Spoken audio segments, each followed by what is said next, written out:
want some sauce? Scene 1, Apple, take 1. I love going to the meat aisle in the store and seeing that some type of meat is on sale. And I had just bought a chicken, a whole chicken, $5. That's a pretty decent price, okay?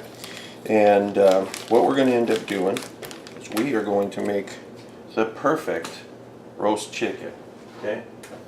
So the very first thing I'm going to do, let me move this.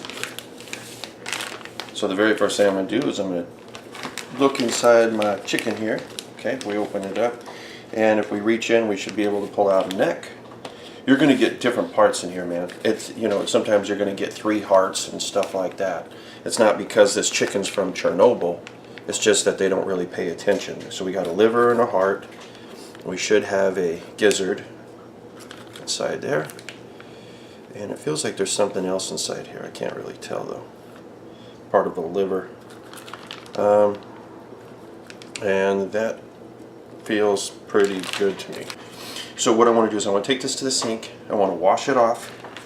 And I want to make sure that there's no residual feathers. Sometimes there's feathers still on here. But I want to rinse this off, make sure that there's nothing else in the cavity, rinse out the cavity, and bring it back. Okay, we're going to take this. We'll take that. And now what we're going to do is we are going to make a brine for this to sit in. Right now it's about 6 in the morning, so I'm going to let this sit pretty much until later on tonight when it's time to actually start cooking. The brine, the point of the brine, is you make a very, very heavily salted or seasoned water that this sets in.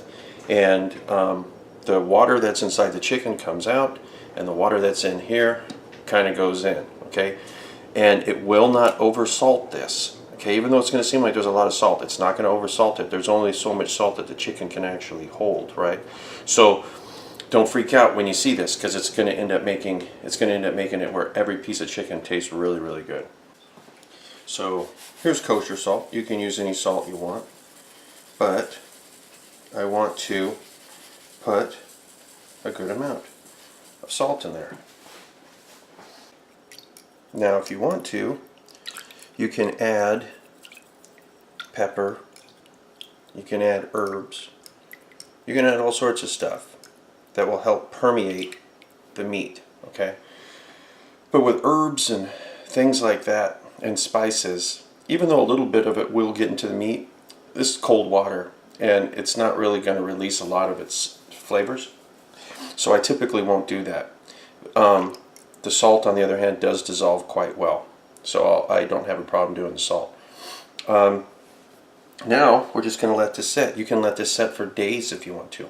And also, if you're planning on doing like a Thanksgiving turkey, you can do the exact same thing. Get a 5-gallon bucket from Home Depot and go ahead and do that in the 5-gallon bucket with the turkey. But we're going to let this sit, and it's going to be hours and hours that we're going to let this sit. And then later on tonight, when it's time, I'll take it out. I'll rinse the salt off.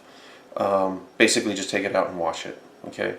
Not with soap, you know, just get it under the sink, wash off any residual salt, and then pretend that we never did anything with it, and this is going to make a difference. Okay, so it's time to take this guy out and rinse it off, and I don't know if you can tell, but some of the water that has been in here has, you can tell there's blood and other juices inside there that's come from the chicken, because we end up having salt water kind of go in, certain juices come out. But now the meat should have a nice flavor throughout. So I'm going to take this chicken out, I'm going to rinse it off real well, and then I'm going to end up putting it in a baking pan. Bada boom. So here's our chicken. And now what we're going to do, this has been rinsed and everything. I'm not worried about this being completely dry, because a little bit later on after it's been in the oven is when I'm going to end up putting some butter and things on it. So we want to kind of prep this guy a little bit. Let's take these wings and then basically just kind of fold that back up and under this. Okay.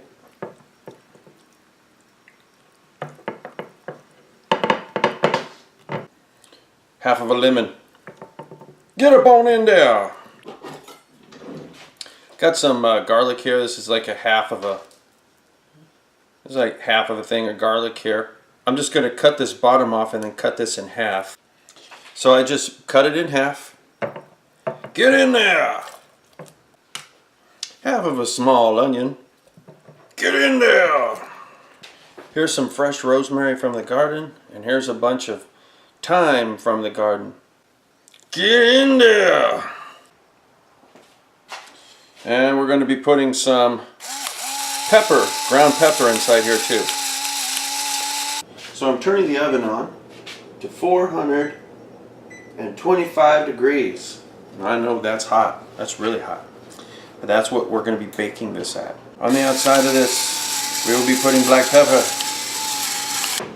I don't have any kitchen twine to put its legs together. So I'm going to be taking a skewer, pushing it through like this. Another one like that. Now, we can go ahead and we can add some carrots on the bottom of this if we want to. We could add an onion on the bottom of this if we want to. We can do all sorts of stuff if we want to. Okay. You want to add celery? You can add celery to the bottom of this. Essentially, you know, we want to take the juices that are in this. A lot of it's going to come from the inside.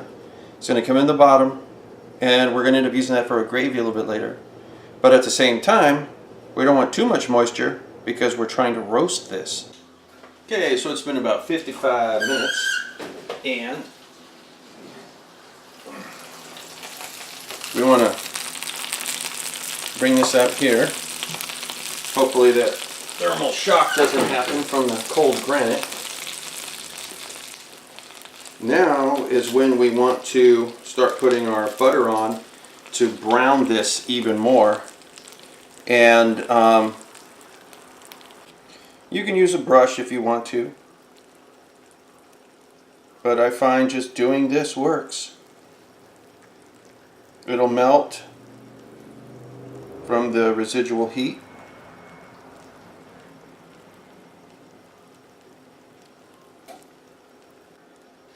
For the first coat, that's going to be good enough. I can put this back in the oven in about 10 minutes, do it again. It's been about another 15 minutes.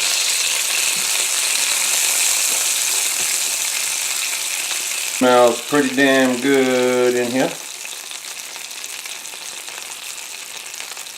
And see, a lot of this butter and stuff is also going to be dripping down in them juices, and we're going to be using some of that stuff down there for gravy, remember?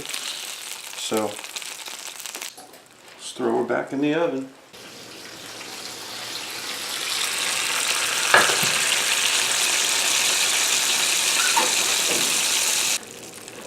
I'm going to try to get this lemon out of here.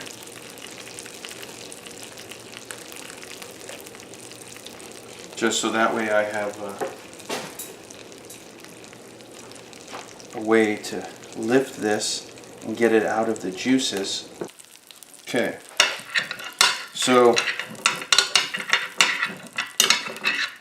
all of this stuff that's inside here, including the skin and a little bit of back meat and everything, we need to take this in a frying pan. And we want all of those little bits and pieces in there because that is flavor. We want all of this in here. So this is just regular flour. I think that's more than enough for what we're making. Stir that up inside here and let it cook for a little while, so that way the rawness of that flour will disappear and it doesn't taste like dough. I have a little bit left over time, so I'm going to put it in here. As soon as I think that the rawness of that flour has been cooked out, that's when I'm going to go ahead and add my liquid to this. If you want to, you can separate the fat from the juices by pouring it in a glass and just waiting, and then you do it like a traditional roux where you're just throwing the flour and the fat in at first with the butter, cook it down, you know, and then add your liquid. That's fine too. I'm just doing it like this because it's a lot easier. I think that's pretty good. So I'm going to start adding some milk to this. If it's thick in the pan, it's even going to be thicker out on the plate.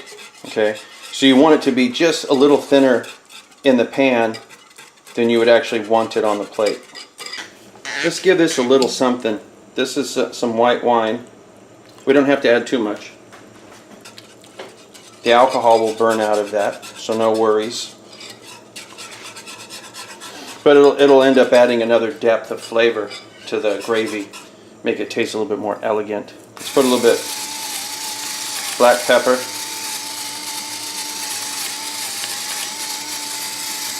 Which is always important for a gravy, really. And that is very rich. That is a very, very, very rich gravy right there. Big, big flavor. I didn't have to add any salt at all. And on this, a little is going to go a long way. So during the time I was taking it out of the pan, it cut the skin a little bit, which is disappointing. But that's okay. What we're going to do is we're going to kind of slice down the side of this.